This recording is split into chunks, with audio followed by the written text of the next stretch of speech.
নমস্কাৰ। আমি ইতিমধ্যে মুদ্ৰাৰ বিষয়ে বহুত কথাই আলোচনা কৰিছোঁ। আমি বিনিময়ৰ মাধ্যম হিচাপে যেতিয়া মুদ্ৰা নাছিলে তাৰ কিখিনি অসুবিধা আছিলে সেইখিনি বাৰ্টাৰ সিস্টেম বা পণ্য বিনিময় প্ৰথাৰ অসুবিধাসমূহৰ বিষয়েও আমি ইতিমধ্যে আলোচনা কৰিছোঁ আৰু মুদ্ৰাই আমাক কি সুবিধা দিছে সেইখিনিও আমি আলোচনা কৰিছোঁ। কিন্তু আজি আমি এটা বেলেগ বিষয়ৰ ওপৰত আলোচনা কৰোঁ, সেইটো হৈছে মুদ্ৰাৰ কিছুমান অসুবিধাও আছে। এতিয়া মুদ্ৰাই আমাক ইমানখিনি সুবিধা দিছে, ইমান বিনিময় মাধ্যম হিচাপে কাম কৰিছে, আমাৰ সকলো আগৰ পণ্য বিনিময় প্ৰথাৰ যিখিনি অসুবিধা আছিল সেইবোৰ দূৰ কৰিছে, কিন্তু তথাপিও মুদ্ৰাৰ কিছুমান অসুবিধা আছে, সেইসমূহ আজি আমি আলোচনা কৰিম। মুদ্ৰাৰ প্ৰথম অসুবিধা হৈছে চেঞ্জ ইন ভেলু, তাৰমানে মুদ্ৰাৰ মূল্যৰ স্থিৰতা কেতিয়াবা হেৰাই যায়। মুদ্ৰাৰ মূল্যৰ স্থিৰতা হেৰুৱাটোত ইয়াত বুজোৱা হৈছে যে কেতিয়াবা মুদ্ৰাৰ মূল্য খুব কমি যাব পাৰে, আৰু মুদ্ৰাৰ মূল্য কমি গ'লে দৰসূচী বৃদ্ধি হয়। মুদ্ৰাৰ মূল্য কমাৰ ফলত আটাইতকৈ বেছি প্ৰভাৱ পৰে দুখীয়া শ্ৰেণীৰ মানুহখিনিৰ ওপৰত, কাৰণ তেওঁলোকে যিসকল নিম্ন আয়ৰ মানুহ, তেওঁলোকে যিবোৰ দৈনন্দিন জীৱনত ব্যৱহৃত বস্তুবোৰো ক্ৰয় কৰিবলৈ অসুবিধা পায়, আৰু সেইকাৰণে মুদ্ৰাৰ মূল্য কমিলে তেওঁলোক আটাইতকৈ বেছি প্ৰভাৱান্বিত হয়।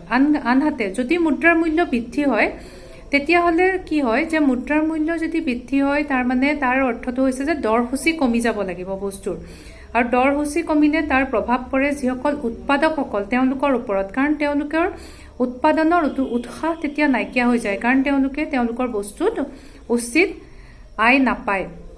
দ্বিতীয়তে ষ্ট'ৰেজ অফ প্ৰপাৰ্টি বা অৰ্থনৈতিক সম্পদ আহৰণৰ এটা মূল উপায় হৈছে মুদ্ৰা। আমি সকলোৱে টকাক অৰ্থনৈতিক সম্পদ আহৰণৰ উপায় হিচাপে গণ্য কৰোঁ আৰু আমি তেনেকেই তাক ব্যৱহাৰ কৰোঁ।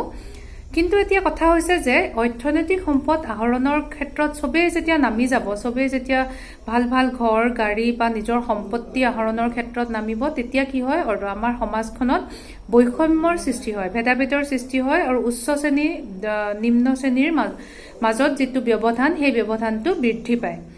তৃতীয়তে মুদ্ৰাৰ প্ৰতি সকলোৰে এটা দুৰ্বলতা থাকে, উইকনেছ ফৰ মানি। এইটো আন এটা আমাৰ সমাজৰ কাৰণে খুব এটা অসুবিধা, সমাজ জীৱনৰ সুস্থিৰতাৰ কাৰণে ই এটা প্ৰতিবন্ধকতাৰ সৃষ্টি কৰে, কাৰণ মুদ্ৰাৰ প্ৰতি থকা এই দুৰ্বলতাৰ কাৰণেই আমাৰ সমাজত দুৰ্নীতি অবিচাৰ এইবোৰ বাঢ়িছে। আমি সৰু সৰু কামৰ কাৰণেও বহুতে মানুহে পইচা দিবলৈ বা পইচা ল'বলৈ পিছ নপৰে, আৰু সেইকাৰণে মানুহে আনকি বহু ক্ষেত্ৰত দেখা যায় যে খুব কম পৰিমাণৰ মুদ্ৰাৰ কাৰণে বা টকাৰ কাৰণেই মানুহক হত্যাও কৰা হয়, আৰু আমি দৈনন্দিন জীৱনত আমি সেইবোৰ তেনেকুৱা ধৰণৰ ঘটনা পায়েই থাকোঁ, আৰু সেইটোৱে হৈছে মুদ্ৰাৰ প্ৰতি দুৰ্বলতাৰ তাৰ কাৰণ হৈছে উইকনেছ ফৰ মানি, আৰু এইটো এটা মুদ্ৰাৰ অসুবিধা। 4 নম্বৰতে আৰু খুব দৰকাৰী আৰু খুব আমাৰ বৰ্তমানৰ যিখন অৰ্থনীতিক প্ৰভাৱ পেলোৱা এটা মুদ্ৰাৰ অসুবিধা হৈছে যে ব্লেক মানি বা ক'লা মুদ্ৰা।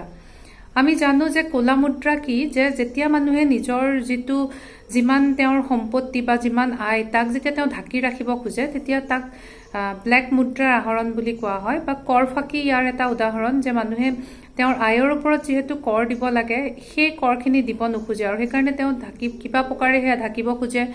কোনোবা উৎপাদনকাৰীয়ে তেওঁৰ যিখিনি উৎপাদিত বস্তু সেইখিনিক লুকাই চুৰ কৰি বিকিব খোজে চৰকাৰৰ চকুৰ পৰা আঁতৰাই। ইয়াৰ পৰা এই যিটো ক'লা মুদ্ৰা বা ব্লেক মানিয়ে কি কৰে, আমাৰ চৰকাৰৰ বহুতখিনি ৰাজহ নষ্ট কৰে, তাৰমানে চৰকাৰে ৰাজহ হেৰুৱায়, সেই ৰাজহখিনি তেওঁলোকে নাপায়, যিখিনি পোৱাহেঁতেন হয়তো আমাৰ আৰু উন্নয়নমূলক কাম কৰিব পাৰিলেহেঁতেন।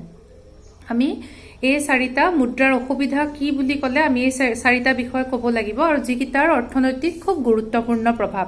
ধন্যবাদ।